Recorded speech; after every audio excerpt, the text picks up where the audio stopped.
Chag Sameach, everybody.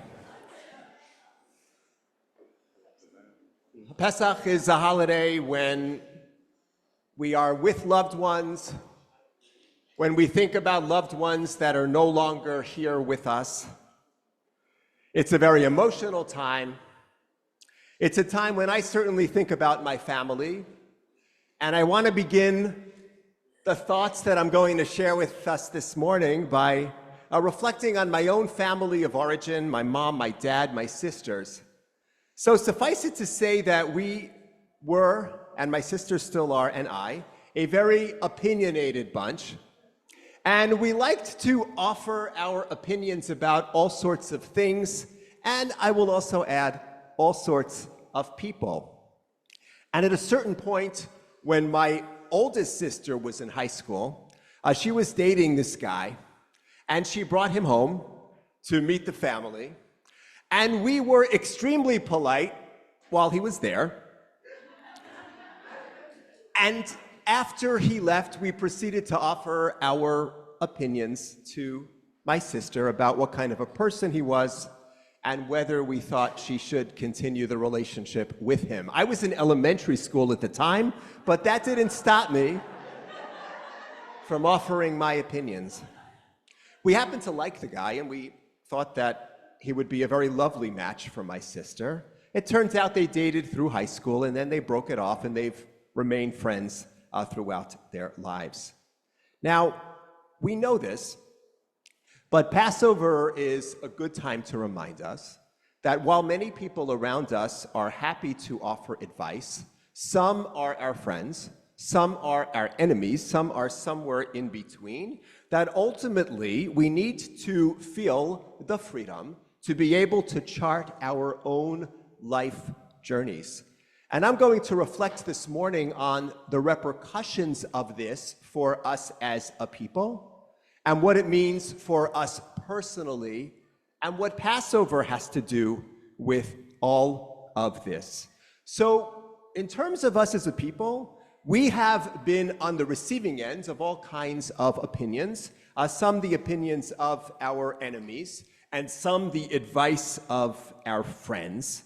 And you know, because you've been reading the news and seeing what's going on, that on university campuses across the country, there are demonstrations that are often crossing the line into anti-Semitic expressions, and universities are struggling to respond to this moment.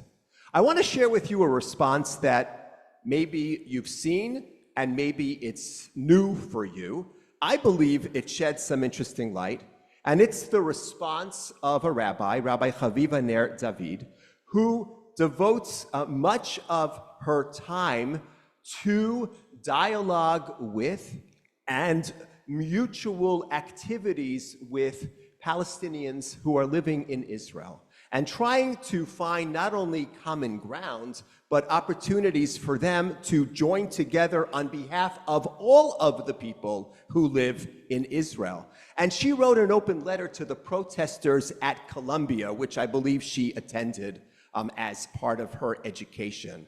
And so she said, I have been involved in these organizations that truly try to advocate for justice and opportunity for all of the people who live on the land between the river and the sea. And so if I were studying at Columbia today, I would ask myself, should I join your protests? After all, I too am pro-Palestinian, but I am also pro-Jew. And when you chant there is only one solution, Intifada revolution, and from the sea to the river, Palestine will live forever, you are not calling, as I and my Palestinian Israeli friends are, for peace, justice, and equality for all humans within these borders. You are calling for the violent destruction of the country where we live and the murder of its citizens, including the Palestinian ones. When you say, I am Hamas, you are not identifying with innocent civilians, including children, women, and seniors who were massacred and kidnapped, or the women raped in captivity. Even my Palestinian Israeli activist friends strongly condemned Hamas's attack on October 7th and say Hamas is terrible for the Palestinian people. And when you call out, say it loud and say it clear, we don't want no Zionists here, you are fomenting violence against and silencing other Columbia students. You may disagree with them, but does that mean they have no right to inhabit your shared campus or even to live? Do you think that I, an activist in the struggle for peace and equality for all in Israel-Palestine, have a right to live? And then she concludes, while I protest many of my government's policies now and in the past, I do not think Jews have a moral obligation to commit suicide rather than enter sometimes tragic gray areas that are part of defending a country. Turning the other cheek is not expected of anyone, anywhere. Why expect it only of Jews?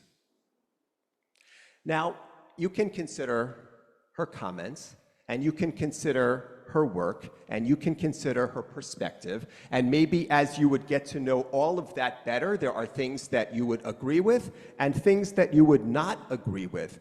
But what is worth noting is that many of the people who are criticizing Israel and many of the people who are also offering advice to Israel are doing it from the sidelines, whereas she and others are trying to do important work in Eretz Yisrael, in that land itself.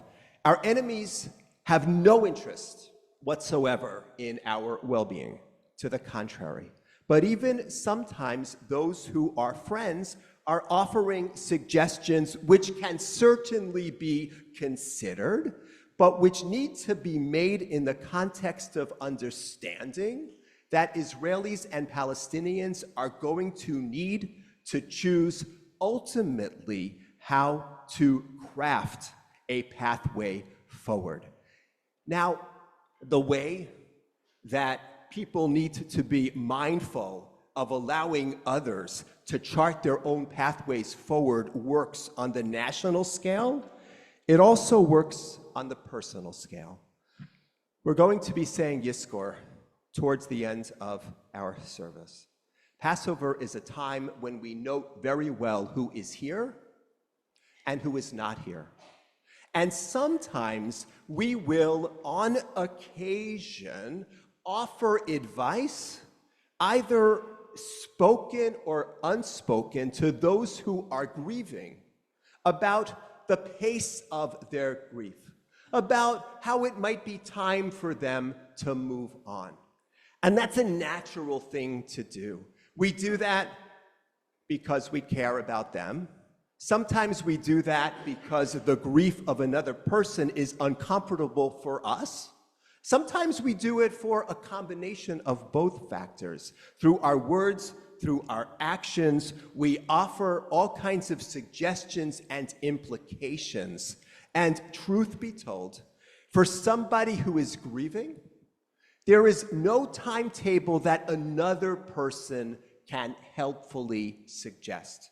The person who is grieving knows better than anybody the depth of the loss. They know how important it is for them to try to move on meaningfully in some way with their lives. They know full well what that journey is like because they are living it. And so I wonder aloud this morning, can we find a way for each other to give appropriate space for people to be able to take their journeys in the way and at the pace that ultimately works for them? Now, Passover is the holiday of freedom, Zman Cherutenu, and the Bible is a beautifully written book. And it is not surprising that the Torah describes how the Israelites for centuries were on the receiving end, first of the victimizing of the Egyptians, and second of the help of their creator. They were on the passive receiving end. And then things start to turn as God says to Moses, tell the people, K'hu lahem tzon ish levet avot ish selabait, take for yourselves this lamb, each family take it, and do this practice that will be the beginning of their role in their actual redemption. And there is a moment, it is a turning point in the Torah, and I offer it to each of us today when the children of Israel are told, Hayom atem yotzim b'chodesh aviv. Today you are going forth, which is different than God saying, I am taking you out. They are saying to him, you are going forth. Start walking today. This season, start walking. I want to offer each of us that blessing of what it means to start walking, of what it means for us to take responsibilities for our own journeys, and what it means for us to give each other the space for those journeys. For our Israeli brothers and sisters and their Palestinian neighbors who need to find a way forward. For all of us who want to live securely and proudly as Jews. For all of us who are figuring out all of the challenges in our lives that include the losses that we have sustained that are raw and real, and also the other challenges that come our way. For all of us who want to live lives of purpose, I wish us the blessing of Hayom Atem Yotzim. Today, you are going forward. Now, I can't resist ending that blessing with a little bit of advice, which comes courtesy of my grandmother, and maybe you have loved ones who said the right thing. She would have said, if you're going forward, go with the right foot first, and let it be with mazel. Let your journey be filled with good fortune. Chag Sameach.